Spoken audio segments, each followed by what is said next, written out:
गोरेगाव पूर्व येथील दादासाहेब फाळके चित्रनगरीत नागरमोडी पाडा या ठिकाणी भीषण आग लागली आहे।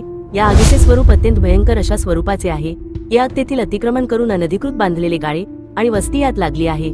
परिसरात भीतीचे वातावरण असून अग्निशमन दलाच्या गाड्या तेथे पोहोचण्याचा प्रयत्न करत आहेत।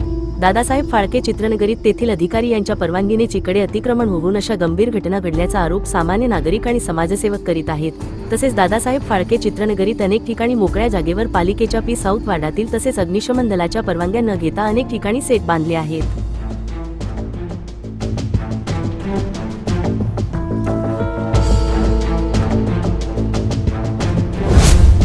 दादासाहेब फाळके चित्रनगरीमध्ये मोठ्या प्रमाणात अधिकाऱ्यांना हाताशी धरून या ठिकाणी गोडाऊन बांधले आहे। त्या गोडाऊनला आग लागल्यामुळे या ठिकाणी आगीचा तांडव निर्माण झालेला आहे। याच्यावर कारवाई करणार कोण?